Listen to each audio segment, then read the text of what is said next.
Hey out there, figured I'd throw a new video up, seeing as though I'm sitting in traffic or crawling in traffic this morning. So, touch on the topic. One, I've been getting emailed a lot lately about. Actually, I get asked this a lot offline too, just with people like friends and family. And so the question I get asked a lot is, let's see, are you making good money? Can you make good money doing hotshot trucking? Basically, that any like different versions of that question, but how much can I make? How much are you making? Can you make good money? Is probably the most. Is there good money? It's probably one of the most questions I get asked across the board for people who are not in hotshot trucking. So now I guess it's not a popular answer, but the whole idea of like good money is not something that's specific to trucking to me. As like if I had a regular job, if I was working at like, whatever, McDonald's or Google or whoever, and, someone asked me, am I making good money? First of all, what's good money to me might not be good money to you, and vice versa. So that whole going down that road automatically, to me, in my opinion, is a setup for just false expectations and kind of spurs on a lot of the misinformation that's out in terms of like what you can and cannot do, or like opportunities or whatever. It's very similar to the dispatcher conversation. So to maybe put a little bit more context into that. If I'm here in Delaware, I am married with 2 kids, over 40.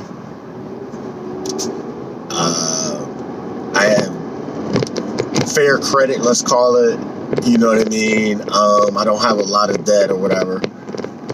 What it takes for me, what's good to me versus like, a man or a woman that's in, say, call it like Florida. What they need to, say maybe this is a woman out of Florida, she don't have no kids, she's been, maybe she's got a real nice, expensive condo that she's got to pay for by herself, she's got a lot of toys or whatever, and her standards for, also she might have like different goals for like what she wants to do the rest of life. Maybe she wants to retire in 10 years and she's only 25 years old. You know what I mean? So for her, good money is going to be very different than me in good money. Like, so, and that's the case all across the board. Everyone's situation is so different. The question is, like that in itself, if anyone tells you straight up, I think this is just my opinion. If you just off the very beginning of the conversation, if someone tells you, and I've done it, I've been guilty of it at first, but then I had to check myself on that. So if I'm talking to someone, or if you talk to somebody, and the conversation is like, oh, yeah, and the person is curious about, getting into trucking or getting in a hot shot, and they're like, well, is it good money? And like, if I say yes, I feel like it's a worthless answer. I feel like I would be setting them up. I feel like I had to ask them more questions about this situation, or at least be more clear about what kind of money it is, whether it's good or bad. That's up to the person to decide. Now, to me, I think it's good money. That's my opinion. That's based on what I earn also. And I know it's a lot of guys out there, and I should say not just guys, it was just truckers in general. They're very transparent about what they bring home, what they make or whatever, and they seem very transparent. Some are 100% honest, but a lot of times what I feel like I hear out there is a lot of people's best days, or if they had a good run. I don't know that to me is reality or is helpful to other people. Like if I say, hey, so here's a good example. I went to California and I took helicopter blades out there. They paid me $6,000 to do it. So if I come off of that that load and say, well, you know, I'll go out there. I got $6,000 to go across the country, so like that's the kind of money that's out there. Like if I tell a person that, I feel like that's a setup, because coming back, I didn't make $6,000. I almost didn't get out of there. It was not easy, and I don't think I'll go back out there for that reason. Like it would take so much. What I learned from going out there, from my experience, is that it would take a lot. It would have to be enough to go out there and take the risk of coming back with a very terrible rate, or not being able to find something at all. I have to deadhead half across the country, whatever. But that's my personal perspective. Like someone else might not need $6,000 to go across the country. They might only need like 3 or 4, and then they're okay with, like, you know, just hopping from, maybe not coming straight back home. Maybe they want to, you know, maybe they're okay with going a different direction just to make sure it makes sense financially. That's everybody's different preference to that too. But I think, and you'll get that when a person says it's good, or the opposite. Oh, there's no money in it. You know, the rates are terrible. Now, I've seen that. I've seen so many different setups out here. I can see why that varies. Like, to give you an example, and I'm gonna just pause and apologize for just the bit of the, you know, all over the place. But like I said, I'm in traffic. There's no hurry. I can just cruise. But back to the example of like the setups I've been seeing. So you'll have one trucker who has brand new everything, you know, brand new top of the line Ram 550, you know, set up, like design, ordered specifically for doing hotshot trucking. Might even have a sleeper situation in there, you know, brand new trailer to go with it, top of the line, everything on it, all the bells and whistles, you know. And they might not have any experience, but what they're doing is investing into their equipment. You know, they go and buy, you know, everything that they think they would ever need from Mikey products or U.S. Cargo, whatever, for to make sure their securement is right. You know, and they dumped a bunch of money. I shouldn't say dump, but like they invested into doing the business right. Now, what they have in terms of overhead, also to add to that, let's just say they live in a part of the country where, you know, the insurance rates are through the roof there. So like they have a lot to make up for when it comes to, you know, earning money. That's one scenario. But then you have another scenario where, and I've seen these multiple times. This is not just like isolated. This is reality out here, for me at least, and what I've experienced talking to people that's out here in the road trucking at truck stops, and, you know, I'm picking up here or there, or, you know, whatever. So then you have somebody else, you know, they might already had like a Ram 3500 dually. Just, you know, just might have had it for another business they had before. And now they want to switch, they want to change, they want to go a different direction. So now they take that same truck that they have, either it might even be, let's just say it's paid off truck. It might be 5 years old or whatever, but it's enough truck to get the job done. And then, you know, they go buy a used trailer because they got some cash on hand, you know, and, you know, they go buy a used PJ trailer, 40 foot, whatever. And they live in a part of the country where the insurance is nothing, you know. Like I talked to a guy, and I might have mentioned it in a video before. I talked to the guy, he said his insurance was something like $4,800 a year for everything that I have. Like, we were talking, trying to compare apples to apples in terms of coverage. So his was like a third of, actually like 25% of a quarter of what I pay. Something like that. So let's just say that's the insurance situation. So in terms of like what that person needs to make good money, it's way different. You know what I mean? And a lot of times I get in a lot of these times in these exchanges, you know, because I ask the same questions too, and I've given out the same answers too. A lot of times you just want to get a sense of like what the opportunity is, but it varies so drastically that the best thing I can say in terms of like what makes something good, obviously starts with what you say you need. So for example, like, all right, if someone asks me like what's good money, and this is again outside of trucking, this is just in general, like if someone says they need good money, then the question is what's good money. And then if they say, well, I gotta make $100,000, and then you say, well, when you say make, are you saying bring home? Are you saying just straight revenue? Like, what does make mean to you? And I mean, it might be nitpicky, but I feel like that's some of the things that gets passed up, in these conversations. That, like I said, I'm including myself in that group. That if you're not just thoughtful about the conversation, especially if you call yourself helping somebody out or giving some kind of advice or insight, it could be misleading.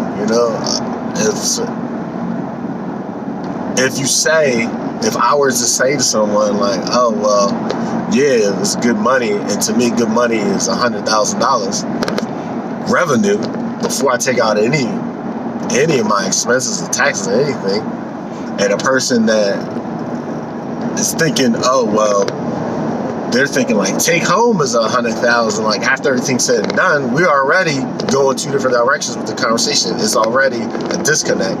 But then that person will go, oh, it's not guaranteed, but that person might go out and, it feels good to hear like, oh, well, that's what they want. It's possible. And then they start doing it, start going down that road. And, I guess shame on them for not doing more research, but, it's just tough to get clarity on this kind of stuff. And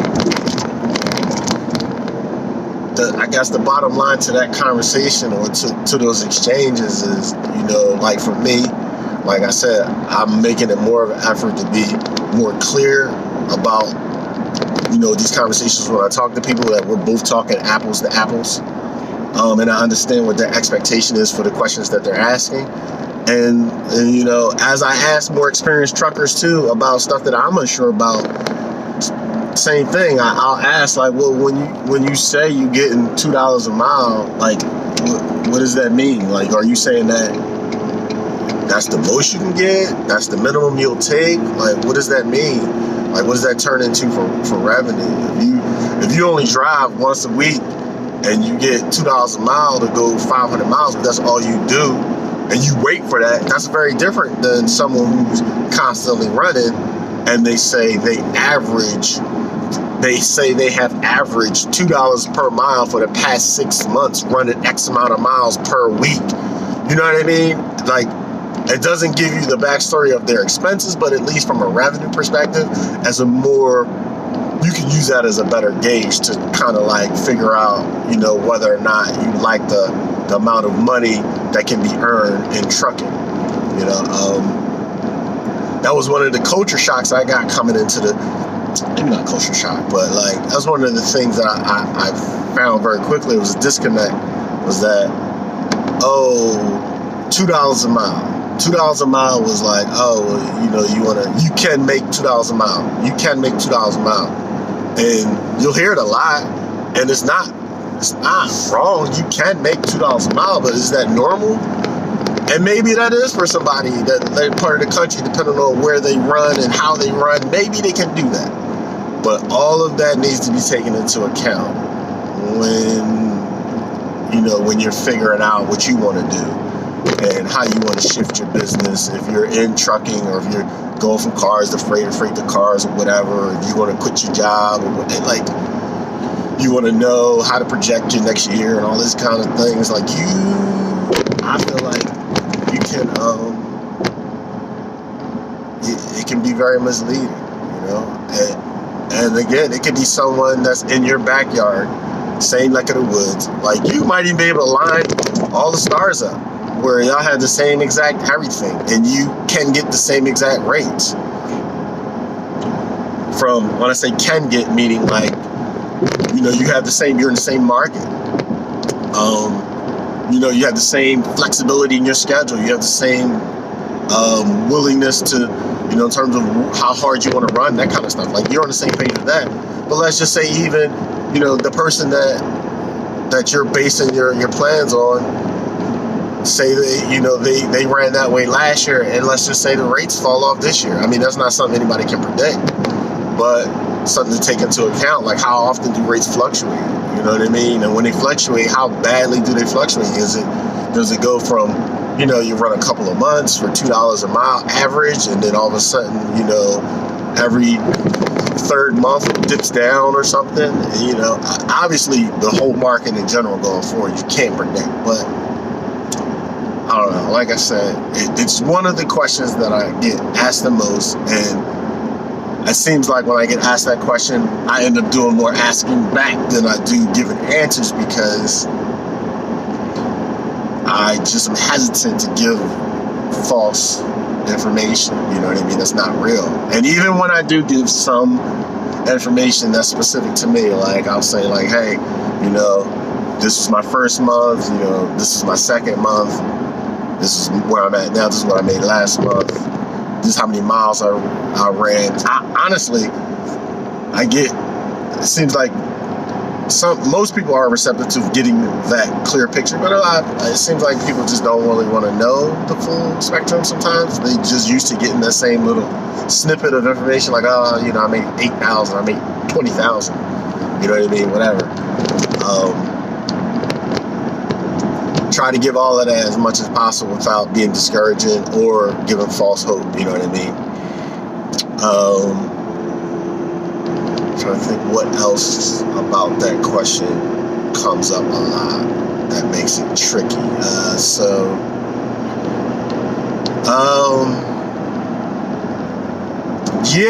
So for me, like I said, I have different expectations in terms of work-life balance too. That's huge, and I think I might have touched on it already, but you know, like for me, being profitable, making basically what I made as my 9-to-5 job, turning up a profit, but also being able to maintain a semi-normal work-life balance, meaning like I'm home 90% of the time. Like there's very few.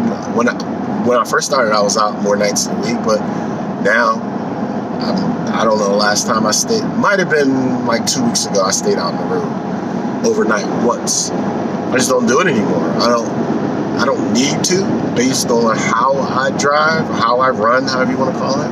Now, I'm definitely leaving money on the table. That's for sure. But based on my personal goals, my family obligations, working it out with like our household income, works out fine. It's perfectly fine. But not everybody's in that position. Not everybody has the same goals, or you know, it's very different. So, yeah, that's the can you make good money? The answer is, I guess, yes. But there's a lot left to that story, and I guess to balance out like when people say that, like I usually don't get into these conversations when people say there's no money in trucking or the rates are bad or whatever. That I take that as that's their particular situation, you know. Because I'm looking at rates and you know, I've been doing it for a little bit, I can kind of gauge that, like where, oh well, you know, that might be it for them. I don't know. But to someone who hasn't, who's trying to get into it, that could be very discouraging. And I've had conversations with people who have told me like, oh well, I spoke to such and such, or you know, I watched this video and they said, well, you know, it's time to get the trucking is going away, or you know, it's time to get out. Rates are terrible now, or there's no money in it, or unless you do it a certain way. That's another thing, like prescribing a solution, prescribing a way of like hauling. Well, you got to get these equipments, you got to get this kind of certifications, you got to go here, you got to go there in order to make money. And if you don't, you're not gonna make money. I mean, that might be true for that person in their experience. Like they couldn't make money until they did those things. So that could be their that could be their reality, that could be their truth. But to say that another person can, I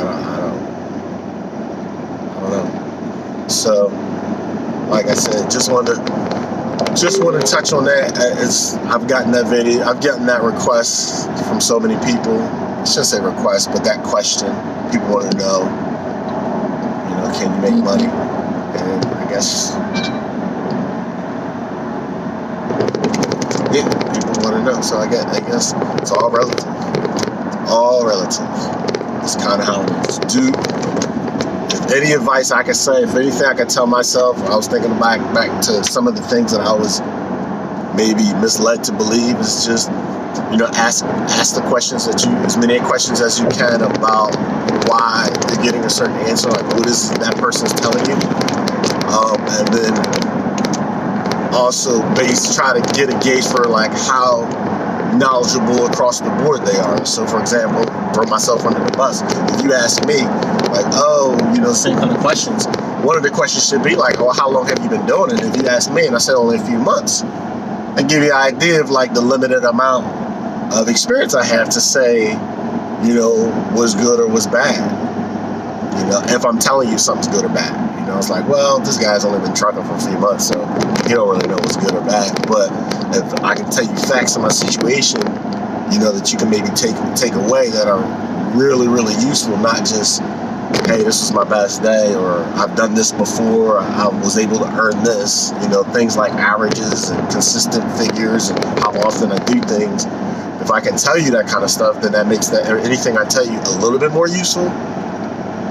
And then you take that and mix that up with the information you get from, somebody else.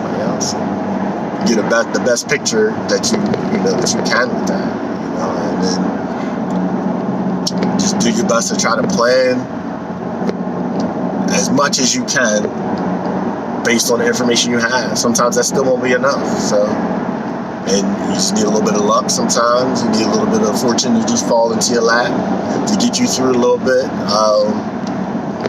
I remember I've heard people, I forget who told me it's better sometimes to be lucky than smart. And I truly believe that sometimes. You can analyze and predict and forecast as much as you want, but sometimes things don't go your way, and you have to be able to adapt and roll with that. And that's just the way it is.